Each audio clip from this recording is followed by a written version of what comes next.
Hello guys, स्वागत है आप सभी का आपके अपने YouTube channel GS from basics में। और जैसा कि आप सभी को पता है कि हमारी जो बात चल रही थी वो हमारी बात चल रही थी कांग्रेस से। तो कांग्रेस की जो स्थापना हुई थी वो लगभग कब हो गई थी? 1885 में। और 1885 के बाद में हमने देखा था कि 1905 में क्या हो गया था? बंगाल विभाजन। और इसके रेफरेंस में एक आंदोलन शुरू हुआ, स्वदेशी आंदोलन या बंग भंग विरोधी आंदोलन, जिसके बाद में कांग्रेस में फूट पड़ गई। और 1906 के कलकत्ता अधिवेशन में ये फूट दिखाई भी दी अध्यक्ष पद को लेकर। लेकिन दादा भाई नौरोजी में उसको अध्यक्ष बना दिया गया और वो फूट क्या हो गई? शांत हो गई। लेकिन ये फूट और ज्यादा बढ़ गई 1907 में। जो सूरत अधिवेशन हमें देखने को मिलेगा, तो सूरत अधिवेशन में बात आती है कि दोनों ग्रुप अलग हो जाएंगे, जो हमारा उदारवादी होगा और जो दूसरा उग्रवादी होगा। तो यहाँ विवाद जो था वो अधिवेशन को लेकर था कि एक तो स्थान को लेकर और दूसरा अध्यक्ष को लेकर। अब उसके आगे की बात आती है, तो आगे हम बात करेंगे अब मुजफ्फरनगर कांड की। तो मुजफ्फरनगर कांड जो हमें देखने को मिलता है वो देखने को मिलता है 1908 में। अब इस घटना में हुआ क्या? तो इस घटना में दो लोग थे, खुदीराम बोस और प्रफुल्ल चाकी। तो ये दोनों व्यक्ति जो थे, इन्होंने एक अंग्रेज अधिकारी पर बम फेंका और अंग्रेज अधिकारी का नाम था किंग्सफोर्ड। उसके ऊपर बम फेंका, लेकिन किंग्सफोर्ड किसी तरह से बच गया। लेकिन इस घटना में दो अंग्रेज महिलाएं मारी गईं, जिस वजह से पुलिस अब इन दोनों के पीछे पड़ गई। और जो प्रफुल्ल चाकी थे वो पुलिस से बचने के लिए उन्होंने सुसाइड कर ली, यानी आत्महत्या कर ली। और जो खुदीराम बोस थे उनको गिरफ्तार कर लिया गया और गिरफ्तार करने के बाद में 11 अगस्त 1908 को उन्हें फांसी की सजा दे दी गई। और इस तरह से जो खुदीराम बोस है वो सबसे कम उम्र में ही, अर्थात 19 वर्ष की आयु में ही फांसी पाने वाले युवक बने। तो जैसे हमने देखा था कि सबसे पहले, यानी जो प्रथम शहीद माने जाते हैं, तो प्रथम शहीद हमारे माने जाते हैं मंगल पांडे। और इनकी फांसी के पीछे भी विवाद था। जैसे एनसीईआरटी है तो एनसीईआरटी ने उसे माना है, अगर देखा जाए तो 29 मार्च। और अगर हम बात करते हैं जो नॉर्मल अदर बुक्स में देखा जाए, तो अदर बुक्स में आपको 8 अप्रैल भी देखने को मिलता है। तो प्रथम शहीद की अगर बात आती है तो मंगल पांडे। लेकिन सबसे कम आयु की बात आती है, सबसे कम आयु वाले अगर किसी व्यक्ति की बात आएगी तो वो हमारे कौन है? खुदीराम बोस। तो इसी वजह से यहाँ पर ये मुजफ्फरनगर कांड बहुत ही ज्यादा फेमस कांड है, क्योंकि यहाँ पर सबसे कम उम्र के एक व्यक्ति थे जिन्हें क्या मिली थी? फांसी की सजा। तो ये जो मुजफ्फरपुर है ये हमें देखने को मिलता है बिहार में। अगर किसी को डाउट हो कि एक तो मुजफ्फरपुर है और एक हमारा मुजफ्फरनगर है, लेकिन अगर मुजफ्फरनगर की बात आती तो वो होता हमारा यूपी में। लेकिन ये मुजफ्फरपुर की बात चले तो ये बिहार की घटना है। बिहार में भी इसमें सबसे फेमस नाम जो है वो हमारा खुदीराम बोस का। तो खुदीराम बोस को केवल 19 वर्ष की आयु में क्या मिल गई थी? फांसी। आगे बात आती है, अगला मामला हमारा देखने को मिलता है अलीपुर षड्यंत्र मामला। तो अलीपुर षड्यंत्र मामला जो हमें देखने को मिलता है, यह घटना हुई थी 1908 में। और इस घटना में अरविंद घोष का नाम अगर देखा जाए तो कहां पर हाईलाइट हुआ था? हमने देखा था उग्रवादी नेता। तो उग्रवादी नेताओं में हमारे थे लाला लाजपत राय, बाल बाल गंगाधर तिलक, और पाल बिपिन चंद्र पाल। और चौथे जो व्यक्ति थे हमने बात करी थी घोष। तो ये हमारे चौथे व्यक्ति देखने को मिले, अरविंद घोष। तो अरविंद घोष और इनके जो भाई थे बारेंद्र घोष, तो इनके साथ साथ 34 लोगों को अवैध हथियार रखने के आरोप में गिरफ्तार कर लिया गया। क्योंकि उस समय हथियारों को लेके काफी अंग्रेजी शासन जो था वो बहुत ही ज्यादा सख्त था। तो इसी वजह से हथियार रखने के आरोप में इन्हें गिरफ्तार कर लिया। और इस मामले में 15 लोगों को सजा हुई।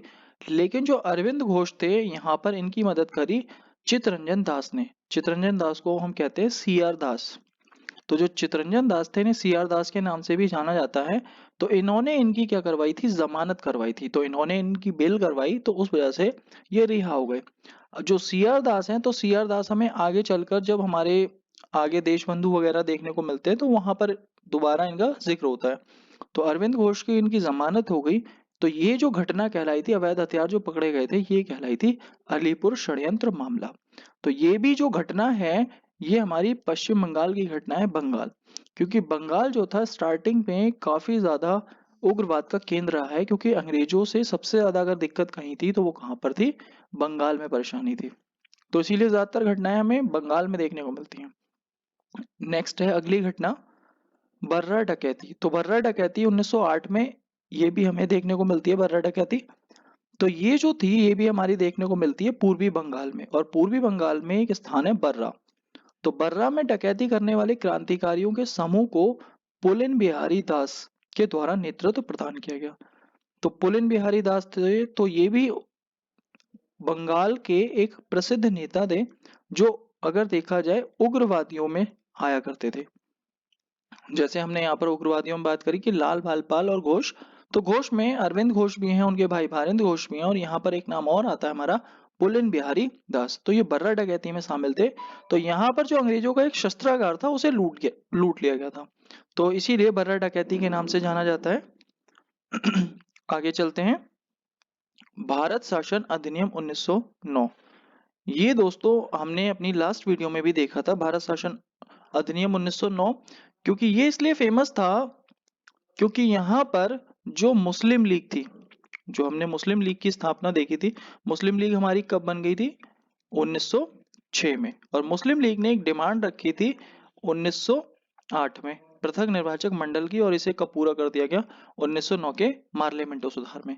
तो भारत शासन अधिनियम कह लें, या हम इसे मार्ले मिंटो सुधार अधिनियम कह लें, या भारत परिषद अधिनियम 1909 कह लें, तो बात एक ही है।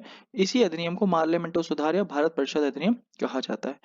इसमें मार्ले जो थे, यानी जॉन मार्ले थे भारत सचिव, और जो मिंटो थे यानी लॉर्ड मिंटो भारत के वायसराय थे। अब इसका जो सबसे बड़ा दोष था, सांप्रदायिक प्रतिनिधित्व प्रणाली के तहत मुसलमानों के लिए पृथक निर्वाचक मंडल की व्यवस्था करना। तो पृथक निर्वाचक मंडल की भी हमने जैसे कल बात करी थी, तो हमारी बात करते हैं हम दोबारा, कि यहाँ पर अगर देखा जाए कि कोई भी स्थान है, वहां पर कुल मिलाकर 100 लोग रहते हैं। एक तरफ 80 लोग रहते हैं और एक तरफ 20 लोग। 20 यहाँ पर मुस्लिम्स काउंट कर लेते हैं, और यहाँ पर 80 हिंदू। अब जो ये 20 लोग होंगे, तो इन्हीं को अगर देखा जाए तो मतदान करने का अधिकार मिलेगा, और अगर देखा जाए तो चुनाव में खड़े होने का अधिकार भी इन्हें ही मिलेगा। तो इस प्रोसेस को बोला जाता है पृथक निर्वाचक मंडल, कि मतलब ये जो 20 लोग होंगे, ये किन पे हावी होंगे, इन 80 लोगों पर। तो इस बात से कहीं ना कहीं हिंदू मुस्लिम एकता में क्या हो जाएगी, दीवार खड़ी हो जाएगी। वो किस कारण, पृथक निर्वाचक मंडल के कारण। और अंग्रेज ये चाहते भी थे कहीं ना कहीं, क्योंकि उन्होंने बंगाल विभाजन करवाया था। तो बंगाल विभाजन में इसका असर साफ देखने को मिल रहा था। तो इसी वजह से यहाँ पर ये जो था, सबसे बड़ी दिक्कत इसकी यही थी, सांप्रदायिक प्रतिनिधित्व प्रणाली। क्योंकि ये सांप्रदायिकता को बढ़ाता था, यानी धर्मों को क्या कर रहा था, अलग अलग धर्मों में बांट रहा था लोगों को, एक तरफ हिंदू और एक तरफ मुस्लिम्स। लेकिन यहाँ पर अगर बात आती है कि यह ब्रिटिश संसद द्वारा पारित संवैधानिक सुधार था। संवैधानिक सुधार जैसे अगर देखा जाए, उस समय उन्होंने दिया पृथक निर्वाचक मंडल। और आज की डेट में अगर हम देखते हैं वर्तमान समय में, तो वर्तमान समय में आपने देखा होगा जैसे चुनाव प्रक्रिया होती है, तो यहाँ पर आरक्षण की बात होती है। तो आरक्षण अगर सीटें हैं, तो 5 साल जनरल के लिए आरक्षण होगा, फिर ओबीसी के लिए आरक्षण होगा किसी सीट का, फिर एससी के लिए आरक्षण होगा। तो यहाँ आरक्षण व्यवस्था चलती है कि अब आरक्षण व्यवस्था कर दी गई। लेकिन उस समय मुस्लिम समुदाय को हिंदू समुदाय से तोड़ने के लिए मुस्लिम समुदाय को पृथक निर्वाचक मंडल की व्यवस्था की गई। तो इसीलिए ये कहीं ना कहीं एक संवैधानिक सुधार भी माना जाता है, लेकिन उस समय हमारे लिए ये अच्छा नहीं था, क्योंकि इसने अगर देखा जाए तो ये कहीं ना कहीं हिंदू और मुस्लिम विरोधी था। गांधी ने इसके बारे में कहा है, क्योंकि गांधी का ये स्टेटमेंट बहुत ही ज्यादा फेमस है, कि मार्ले मिंटो सुधार ने हमारा सर्वनाश कर दिया। तो सर्वनाश की अगर बात आती है, तो इन्होंने ये स्टेटमेंट इसलिए कहा क्योंकि इनका कहना था कि जो हिंदू और मुस्लिम है, जो हमारा हिंदू वर्ग है और मुस्लिम वर्ग है, ये अगर देखा जाए भारत की दो आंखें हैं, और अगर इन दोनों में लड़ाई झगड़ा करवा दोगे, तो उससे नुकसान किसका होगा, वो भारत का होगा, और यहाँ फायदा किसका हो रहा है, अंग्रेजों का। तो इसीलिए गांधी जी ने कहा कि मार्ले मिंटो सुधार ने हमारा सर्वनाश कर दिया। आगे बात आती है दिल्ली दरबार। अब दिल्ली दरबार आयोजन की अगर बात आती है, तो दिल्ली दरबार 1911। तो दिल्ली दरबार का अगर हम बात करें तो हमने पहले भी दिल्ली दरबार देखा है। दिल्ली दरबार इससे पहले लगा था 1877 में लिटिन के समय में, जब महारानी विक्टोरिया आई थी और उन्हें उपाधि मिली थी केसरी हिंद की। और ये उपाधि अगर देखा जाए तो दूसरे एक व्यक्ति थे हमारे गांधी, तो ये उपाधि गांधी जी को भी मिली है। तो पहला ये हमें देखने को मिलता है फर्स्ट दिल्ली दरबार। यहाँ अगर बात आती है तो दूसरा दिल्ली सेकंड दिल्ली दरबार देखने को मिलता है 1903 में कर्जन के समय में। इस समय बंगाल में भारी अकाल आया हुआ था, तो जिस वजह से बंगाल में काफी दिक्कत हुई थी। और ये बात आती है हमारी 1911 की, यानी तीसरे दिल्ली दरबार की। तो इसमें अगर देखा जाए तो हमें क्या देखने को मिलता है, 12 दिसंबर 1911 को, तो 12 दिसंबर 1911 की बात चल रही है यहाँ पर। दिल्ली में इंग्लैंड के सम्राट जॉर्ज पंचम और महारानी मैरी के स्वागत में वायसराय लॉर्ड हार्डिंग, तो ये उस समय के वायसराय थे, इन्होंने दिल्ली दरबार का आयोजन किया। अब इस आयोजन में अगर देखा जाए तो सबसे प्रमुख बात जो थी, यानी 1905 में बंगाल विभाजन जो हुआ था उसे रद्द किया गया। यानी इसका जो फैसला आया था वो हमारा कब आया था, 20 जुलाई को। तो 20 जुलाई को इसका फैसला आया था, और ये जो लागू हुआ था, ये लागू हुआ था हमारा 16 अक्टूबर को। तो इस फैसले को यहाँ पर क्या कर दिया, बंगाल विभाजन को रद्द कर दिया गया। ये बहुत ही इंपॉर्टेंट बात थी इस दिल्ली दरबार की। दूसरा अगर देखा जाए, उड़ीसा बिहार और बंगाल को अलग कर दिया गया। यानी जो इधर का पोर्शन था हमारा, जो अगर देखा जाए तो यहाँ पर बंगाल वाला, इधर बिहार वाला एरिया देखने को मिलता है, इधर उड़ीसा का एरिया, इधर अगर देखा जाए पश्चिम बंगाल का, इधर असम का, और अगर इधर बात आती है तो ये हमारा जो बांग्लादेश वाला हिस्सा है ये देखने को मिलता है। तो बिहार और उड़ीसा को अगर देखा जाए तो पश्चिम बंगाल से क्या कर दिया गया, अलग कर दिया गया। और इसी आयोजन में एक सबसे बड़ी बात देखने को मिलती है कि कलकत्ता के स्थान पर दिल्ली को राजधानी घोषित किया गया। जैसे आज की डेट में अगर हम देखते हैं तो वर्तमान में जो भारत की राजधानी है वो क्या है, दिल्ली। और ये दिल्ली बनाई कब गई थी, ये 1911 में बनाई गई थी, क्योंकि इससे पहले अगर राजधानी थी तो वो कहाँ पर थी, कलकत्ता में। लेकिन 1911 में कलकत्ता के स्थान पर किसको बना दिया गया, दिल्ली में बना दिया गया। फिर तो ये तीनों दिल्ली दरबार, ध्यान रखना है कि तीनों की खास बात क्या है। पहला हुआ था हमारा लेटिन के समय में, दूसरा हुआ था कर्जन के, और तीसरा हुआ था हार्डिंग के समय में। पहले में रानी विक्टोरिया आई थी जिन्हें उपाधि मिली थी केसरी हिंद की, और इनके अलावा मिली थी गांधी जी को। और 1903 में जो कर्जन कर्जन के समय में हुआ है तो उस समय बंगाल में अकाल आया था, तो काफी दिक्कत। और 1911 में दो चीजें हुई, हार्डिंग के समय में हुआ ये, और दिल्ली राजधानी बन गई और बंगाल विभाजन रद्द हो गया। अब नेक्स्ट देखते हैं हम हार्डिंग बम कांड। तो हार्डिंग बम कांड में अगर देखा जाए तो हमें ये घटना देखने को मिलती है 1912 में।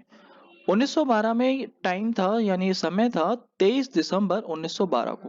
तो 23 दिसंबर 1912 को राजधानी हस्तांतरण, मतलब राजधानी ट्रांसफर करी जा रही थी, ये कहाँ से, कलकत्ता से। तो कलकत्ता से जो राजधानी ट्रांसफर हो रही थी वो कहाँ पर ट्रांसफर हो रही थी, दिल्ली। अब दिल्ली राजधानी ट्रांसफर हो रही थी, तो उस दिन जो लॉर्ड हार्डिंग थे तो वो अपने परिवार के साथ कहाँ जा रहे थे, दिल्ली। तो दिल्ली में प्रवेश कर रहे थे, तो उस समय अगर बात आती है चांदनी चौक के पास में ही हार्डिंग के ऊपर बम फेंका गया, जिसमें हार्डिंग क्या हो गए, घायल हो गए। तो जब हार्डिंग पर बम फेंका गया, उस घटना में घायल हो गए। ये जो हमला किया था, ये हमला किया था रास बिहारी बोस और सचिंद्र सान्याल। अब यहाँ पर अगर देखा जाए तो ये जो नाम आया है रास बिहारी बोस, तो रास बिहारी हमने पहले भी सुना था। तो यहाँ पर अगर देखा जाए, यहाँ पर नाम आया है रास बिहारी बोस, लेकिन हमने पहले सुना था रास बिहारी घोष। क्योंकि ये जो थे अगर देखा जाए तो 1907 का जो हमारा अधिवेशन था, उसी अधिवेशन में जो बात आई थी उसके जो अध्यक्ष बने थे, तो उसके अध्यक्ष बने थे रास बिहारी घोष। और इन्हीं के साथ में मिसबिहेव हुआ था, उस वजह से उग्रवादियों को क्या कर दिया था, कांग्रेस से निकाल दिया गया था। तो ये अब यहाँ पर जो बात आई है बोस की बात आई, और वहां जो बात चल रही थी वो घोष की बात चल रही थी। तो हार्डिंग पर जो हमला हुआ उसकी जो नेतृत्व, उसका नेतृत्व कर रहे थे रासबिहारी बोस और सचिंद्र सान्याल। अब इस घटना के बाद जो रासबिहारी बोस थे वो भारत छोड़कर चले गए, और ये दक्षिण पूर्व एशिया में बस गए। और ये जब आजाद हिंद फौज का समय आएगा, जब हमारे नेताजी सुभाष चंद्र बोस देखने को मिलेंगे आजाद हिंद फौज में, तब ये हमें दोबारा वहां पर 1935 के आसपास देखने को मिलेंगे, दोबारा इनकी एंट्री हो जाएगी।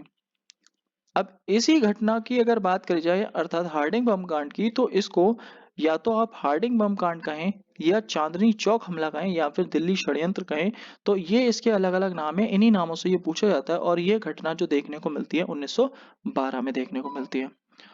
दोस्तों तो आज की वीडियो में इतना ही, और अगर आपको आज की वीडियो अच्छी लगी हो तो प्लीज़ हमारे चैनल को लाइक करें और वीडियो पे कमेंट करें, और अगर अच्छी लगी हो तो इसे शेयर करें और सब्सक्राइब करें। तो आज के लिए इतना ही गाइस, थैंक यू गाइस।